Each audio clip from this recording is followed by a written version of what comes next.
किया। हमने जो गुरु दीक्षा ली ना तो सारे परिवार वाले एक तरफ हम एक तरफ होते, बोले हाय जी तूने क्या कर लिया, तू किसकी दीक्षा लेके आ गई। यहाँ तक कि हमारी सास जेठ जेठानी सब ने खर्चा पानी मतलब जो जैसे थोड़ी बहुत करते थे सब ने देना बंद कर दिया। हमारे सबसे बड़े जेठ बोले हमसे कि तू रामपाल को छोड़ दे, अगर तू रामपाल को छोड़ देगी तो हम आपका खर्चा पानी उठाएंगे, अगर उनकी शरण में रहोगे तो हम आपको खर्चा नहीं देंगे। हमने कहा हम उनको नहीं छोड़ सकते, वो भगवान है, हमें अपने गुरुजी चाहिए, हमें तुम्हारा खर्चा पानी नहीं चाहिए। हम वहाँ से फिर अपना सारा सामान भर के, छोटा हाथी एक गाड़ी की 10,000 में, हम वहाँ से सारा सामान भर के अपने माँ के छतरपुर खजुराहो में आ गए। वहाँ पे गुरुजी की भक्ति करने लगे। वहाँ नमस्कार, स्वागत है आप सबका फिर से एक नए वीडियो में। दोस्तों इस समय खड़े हुए हैं सतलोक आश्रम धनाना धाम में, जो कि हरियाणा के अंदर है। संत रामपाल जी महाराज जी के सानिध्य में यहाँ पर एक विशाल भंडारे की तैयारियाँ चल रही हैं, जो 15, 16, 17 फरवरी में होने जा रहा है। यहाँ पर बहुत सी बहनें इकट्ठी हैं, इनसे आइए बातचीत करने की कोशिश करते हैं, कोई आप बीती बताने वाले हैं। चलिए, नमस्कार बहन जी। नमस्कार सर। बहन जी क्या नाम है आपका? खुशी दासी। कहाँ से हैं बहन जी आप? छतरपुर MP। बहन जी आप पहले कौन सी भक्ति साधना कर रहे थे? पहले वही भक्ति साधना है जो हमारे हिंदू धर्म में प्रचलित हैं, और ज़्यादातर हम दुर्गा देवी की पूजा करते थे। जैसे जो उनके नमस्तस्य वाले जो होते हैं ना कवच वगैरह, वो सब पढ़ते थे। जैसे कि आप पहले जो भक्ति साधना कर ही रहे थे, तो संत रामपाल जी महाराज जी की शरण में आने की क्या जरूरत पड़ गई? क्योंकि उन भक्ति साधनाओं से हमें कुछ लाभ ही नहीं हो रहे थे। यानी मैं जब 10 साल से भी छोटी थी तब सुबह से स्कूल रहता तो उससे पहले नहाते थे, और वो उनकी पूजा भी करते थे और यही बोलते थे कि हमारे पापा ठीक हो जाएं, और उससे कुछ लाभ नहीं हुआ। एंड में उनकी डेथ हो गई। आपके पापा को क्या बीमारी थी? उन्हें कैंसर था। तो जो आप भक्ति कर रहे थे, पूजा कर रहे थे, माताओं का व्रत कर रहे थे, तो उससे कोई लाभ नहीं हुआ आपको? कोई लाभ नहीं हुआ। तो फिर आपको संत रामपाल जी महाराज जी की शरण कैसे मिल गई? पापा की डेथ के बाद जब उनकी डेथ हो गई तो फिर मम्मी की भी तबीयत ख़राब रहने लगी। मेरा छोटा भाई है, उसकी भी तबीयत ख़राब रहने लगी, और मेरी भी। यानी हम घर में तीनों लोगों की तबीयत ख़राब रहती थी, यानी बहुत ज़्यादा बुखार। और फिर नानी को मम्मी ने फ़ोन किया कि तबीयत ख़राब रह रही है, यहाँ पे तो कोई देखने सुनने वाला है नहीं है। तब नानी आई छतरपुर से। पहले हम लोग गोरमी में रहते थे, भिंड में आता है वो, तो वहाँ से आई। तब उन्होंने देखा कि बहुत ज़्यादा तबीयत ख़राब है, तो मम्मी को ना जो क्या बोलते हैं फूफा जी हैं, वो ग्वालियर लेके गए, वहाँ चेकअप वगैरह कराया तो मम्मी को थायराइड निकला। तो बहुत सारी जांचें थी। उस टाइम पे फाइनेंशियली भी उतनी अच्छी कंडीशन नहीं थी कि हम लोग इलाज करवा सकें। तो मम्मी ने नानी को फ़ोन करके बताया, तो नानी ने बोला कि कुछ इलाज मत करवाओ, हमारे ग्वालियर। तो वो सीधे नामदान केंद्र ले गई और हम लोगों को दीक्षा दिलाई उनने।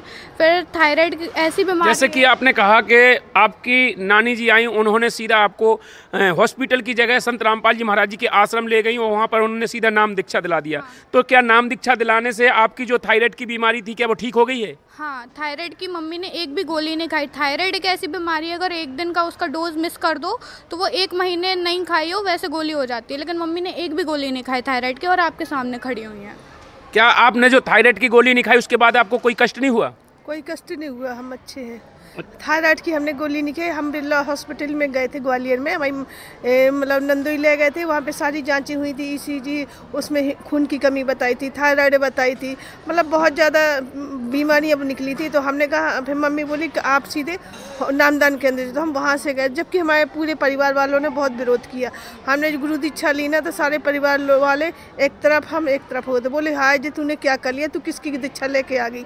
यहाँ तक कि हमारी सास जेठ जेठानी सब ने खर्चा पानी मतलब जो जैसे थोड़ी बहुत करते थे सब ने देना बंद कर दिया। हमारे सबसे बड़े जेठ बोले हमसे कि तू रामपाल को छोड़ दे, अगर तू रामपाल को छोड़ देगी तो हम आपका खर्चा पानी उठाएंगे, अगर उनकी शरण में रहोगे तो हम आपको खर्चा नहीं देंगे। हमने कहा हम उनको नहीं छोड़ सकते, वो भगवान है, हमें अपने गुरुजी चाहिए, हमें तुम्हारा खर्चा पानी नहीं चाहिए। हम वहाँ से फिर अपना सारा सामान भर के, छोटा हाथी एक गाड़ी की 10,000 में, हम वहाँ से सारा सामान भर के अपने माँ के छतरपुर खजुराहो में आ गए। वहाँ पे गुरुजी की भक्ति करने लगे, वहाँ पे अनुपासना करवाते थे। हमारी भक्ति खंडित होने का डर था, हम अपने गुरुजी की भक्ति करना चाहते हैं, हम गुरुजी को नहीं छोड़ना चाहते, इसलिए हम वहाँ से आ गए। अपने मायके में किराए के मकान में रह रहे हैं और गुरुजी की भक्ति कर रहे हैं। जैसे कि आपके परिवार वालों ने आपका साथ छोड़ दिया, फिर आज संत रामपाल जी महाराज जी की शरण में आने के बाद आपको कोई लाभ हुआ? फिर हाँ, हम हम लोग अच्छे से रह रहे हैं। अब हमारे ना बच्चे बीमार हो रहे हैं, ना हम बीमार हो रहे हैं, और हमारा खर्चा पानी भी आराम से चल रहा है। हम लोग आज तक ऐसा दिन नहीं हुआ कि अपने मन में जो बना था वो बनाते हैं, खाते हैं, अच्छे से रहते हैं, और कोई भी बच्चे भी बीमार नहीं होते, ना हम बीमार हैं, अच्छे से। आप क्या कहेंगी बहन जी? हाँ, जब से गुरुजी से जुड़े हैं ना तब से ज़्यादा लाभ मिला है, क्योंकि पहले ऐसा था कि पापा भी थे ना तो हम लोगों को कुछ ना कुछ चीज़ की घर पे कमी रहती थी, कहीं किसी से मंगाने जाए। लेकिन जब से गुरुजी से जुड़े हैं तो इतना ही है कि हम लोग कभी किसी से ये कहने नहीं गए कि हमारे पास इस चीज़ की कमी, आप हमें ये दे दो, है ना। तो यानी फाइनेंशियली बहुत ज़्यादा सपोर्ट रहा है। यानी लोग कहते हैं कि पापा नहीं रहते तो बहुत ज़्यादा वो यानी आर्थिक स्थिति ख़राब हो जाती, लेकिन हमारे साथ ऐसा कुछ नहीं हुआ। इनफैक्ट उससे बेटर तरीके से आज हम लोग रह रहे हैं। अब कौन खर्च चलाता है आपका? अभी मम्मी जॉब करती है, परमात्मा की दया से बंदी छोड़ने मम्मी की नौकरी लगवा दी है। प्राइवेट काम करते हैं। प्राइवेट है लेकिन खर्चा अच्छे से चलता है। मतलब आप सभी प्रकार से कष्टों से दूर हो गए हैं? हाँ, सभी कष्टों से दूर है। प्राइवेट काम है, मिल जाता है, मालिक अच्छे से रखता है। हम लोग यहाँ आने जाने का किराया खर्चा सब कुछ व्यवस्था कर लेते हैं हम। और हमारे बच्चे भी पढ़ाई कर रहे हैं, बेटा 10वीं में है, जो 12वीं में है, और बच्चे भी ट्यूशन पढ़ रहे हैं, अच्छे से रह रहे हैं हम सभी लोग। जो दर्शक आपको देख रहे हैं, बहुत सी बहनें ऐसी हैं जो संसार में फंसी हैं और उनके परिवार में कलेश रहते हैं, कष्ट रहते हैं, लोग विरोध भी करते हैं, जैसा आपका विरोध किया। तो जो संत रामपाल जी महाराज जी की शरण में जाते हैं तो उनके परिवारजन वाले विरोध भी करते हैं, तो उन लोगों से क्या कहेंगे आप? बंदी छोड़ सतगुरु रामपाल जी महाराज धरती पे आए हुए हैं, आपके सारे कष्टों का निवारण होगा यदि आप उनकी शरण में आ जाएंगे। संसार तो विरोध करता है, पर लेकिन आप एक बार हमारे गुरुजी का सत्संग सुनिए, उनकी वाणी सुनिए, देखिए तो एक बार उनकी शरण में आके कितना सुख है, कितना लाभ है। हमारा भी बहुत विरोध किया था, सारे परिवार के लोग कह रहे थे इनको छोड़ दो, हम आपका, मुझे बोल रहे थे सीधे रामपाल आपको खिलाएगा। हमने कहा हाँ वही खिलाएगा, वही हमारे भगवान है, वो उन्हीं की दया से आज हमारे घर का खर्चा चल रहा हो, हम लोग आराम से।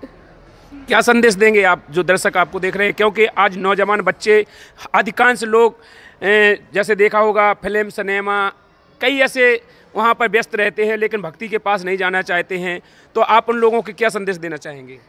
ये काफ़ी सारे जो नई उम्र के बच्चे हैं वो ये बोलते हैं कि ये भक्ति करने की उम्र नहीं है, भक्ति करने की उम्र अलग होती है। तो ये कलयुग है, इसमें कुछ डिसाइड नहीं है कब किसके साथ क्या हो जाएगा। ऐसा होता है कि बेटा मर जाता है, पिताजी बैठे हैं, तो भक्ति तो जब ज्ञान हो जाए तभी करनी चाहिए। और ये जो फिल्म वगैरह हैं ये सब बकवादें मनुष्य का जो दिमाग है ना उसको ख़राब करके रख दे, भक्ति से दूर कर रही हैं ये सब चीज़ें। जैसे कि कोई संत रामपाल जी महाराज जी से नाम उपदेश लेना चाहे तो कैसे ले सकता है? आप जहाँ पे ये इंटरव्यू देख रहे हो उसके नीचे बहुत सारे कॉन्टैक्ट नंबर होंगे, या फिर साधना टीवी पे सत्संग आता है 7:30 बजे से, उसके नीचे एक लाइन चलती है जिसपे सारे कॉन्टैक्ट नंबर होते हैं, तो आप उस पे से कॉन्टैक्ट करके नाम दीक्षा ले सकते हैं। धन्यवाद बहन जी। धन्यवाद। सत्संग सत्संग। और